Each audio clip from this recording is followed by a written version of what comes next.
Sebelum video ini mulai, gue mau meminta satu hal. Pikirkan satu orang dalam hidupmu yang selalu ada buat semua orang, yang selalu ceria, yang selalu jadi tempat orang lain curhat, yang gak pernah kelihatan lelah. Sudah dapat orangnya? Sekarang bayangkan, kapan terakhir kali kamu bertanya kabar dia? Beneran, bukan sekedar basa-basi.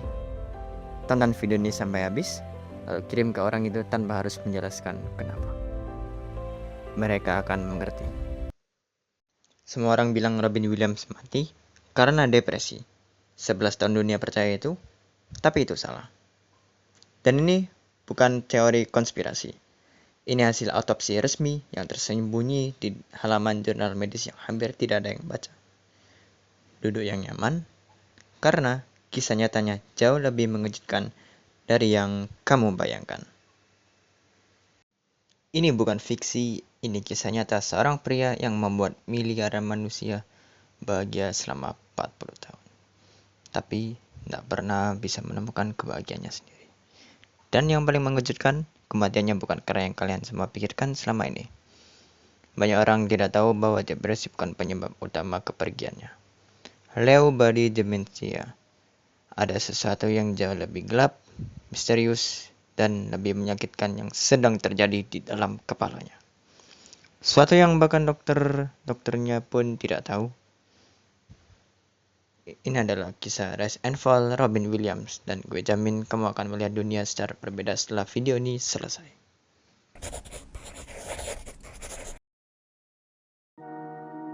Robin Williams kecil adalah anak pemalu yang tidak punya banyak teman. Kedengarannya familiar. Tunggu dulu.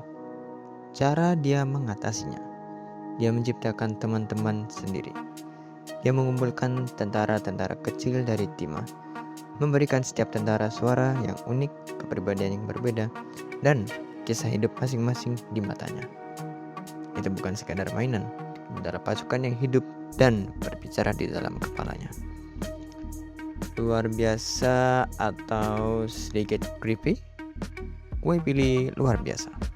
Lahir di Chicago 21 Juli 1951. Robin tumbuh dalam keluarga kaya. Ayahnya eksekutif Ford Motor Company, ibunya mantan model. Tapi kekayaan tidak membeli kebahagiaan masa kecil. Dan Robin kecil tahu itu lebih baik dari siapapun. Lalu, datanglah momen yang mengubah segalanya. Di Juilliard, sekolah seni bergengsi di New York, Robin bertemu Christopher Reeve yang kelak menjadi Superman. Dan Reeve punya kalimat yang sempurna untuk mendeskripsikan Robin pertama kali ia melihatnya. Aku belum pernah melihat sebegitu banyak energi tersimpan dalam satu tubuh manusia. Seperti balon yang baru ditiup langsung dilepaskan, meluncur ke segala arah. Itu Robin Williams, bukan acting, bukan performa, itu memang dirinya. Bayangkan ini, seorang komedian muda audisi untuk para alien di serial TV. Sutradara minta dia duduk, Robin langsung duduk di atas kepala di kursinya. Sutradaranya Gary Marshall langsung bilang, "Kamu diterima, satu-satunya alien beneran yang datang audisi hari ini." Dan begitulah Mark dari planet Earth lahir ke dunia. Mark dan Mindy melejit ke posisi 10 besar rating Nielsen hanya dalam 2 minggu tayang. Generasi anak-anak tiba-tiba memakai rainbow suspender dan saling menyapa dengan ciptakan budaya pop dari nol. Tapi itu baru pembukaan. Dalam karirnya, Robin meraih Academy Award 6 Golden Globe, 5 Grammy, dan 2 Emmy. Dia bukan komedian biasa, dia sutradara emosi manusia. Di Good Morning Vietnam, kamu tertawa sampai perut sakit.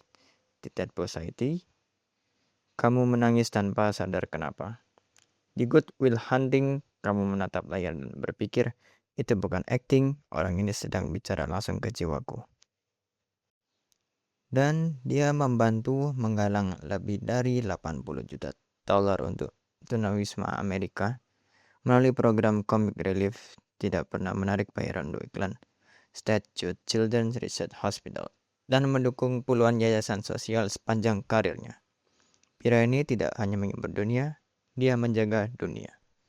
Oke, ini bagian yang paling berat. Tapi ini yang paling penting. Semua orang tahu Robin berjuang dengan depresi. Ini bukan rahasia. Tapi ada hal yang kebanyakan orang, bahkan penggemarnya yang paling setia, tidak tahu. Sekitar 10 bulan sebelum kepergiannya, pada perayaan ulang tahun pernikahan mereka, Sri Robin, Susan, pertama kali menyadari ada sesuatu yang sangat tidak beres. Robin tiba-tiba diliputi rasa takut dan kecemasan yang tidak wajar. Berbeda dari depresi biasa yang pernah ia alami sebelumnya. Setelah itu, semuanya berubah sangat cepat. Saat syuting Night at the Museum 3 di musim semi 2014, Robin mengalami serangan panik dan tidak bisa mengingat satu baris pun dialog dari perannya sebagai Teddy Roosevelt. Padahal 3 tahun sebelumnya dia tampil di Broadway dan menghafal ratusan baris tanpa kesalahan. Bukan hanya memori, Susan menggambarkan bagaimana suaminya bisa terlihat jernih dan berpikir logis dalam 1 menit. Lalu 5 menit kemudian, blank, hilang, tersesat di dalam kabut yang tidak ada petanya. Robin bisa merasakan dirinya sedang berubah. Dia mencari bantuan dari banyak dokter spesialis, tapi tidak ada yang bisa memberikan jawaban yang benar. Dan Robin, pria yang seluruh hidupnya didedikasikan untuk membuat orang lain merasa baik, terus bertanya kepada dokter, apakah aku baik-baik saja? Apakah aku melakukan yang benar tadi? Sang raja komedi sedang meminta validasi dari semua orang di sekitarnya, karena di dalamnya dia sudah tidak kenal dirinya sendiri. 11 Agustus 2014. Dunia berhenti. Robin Williams ditemukan telah tiada di rumahnya di California. Usianya 63 tahun. Reaksi seluruh dunia luar biasa. Dalam hitungan jam, ribuan orang memposting foto mereka berdiri di atas meja dengan tulisan, "Oh Captain, my Captain." Mengutip adegan ikonik Dead Poets Society dengan penghormatan terakhir. Semua orang mengira mereka tahu kenapa depresi, tapi mereka salah. 3 bulan setelah kepergiannya, hasil autopsi membalik segalanya. Robin Williams mengidap Lewy body dementia, penyakit otak yang langka dan sangat agresif. Patolognya menyebut sebagai salah satu kasus terparah yang pernah ia lihat dalam karirnya. Seluruh otaknya diserang. Susan, istri Robin, kemudian menuliskan pengalaman mereka dalam jurnal medis neurologi, judulnya The Terrorist Inside My Husband's Brain. Teroris di dalam otak suamiku.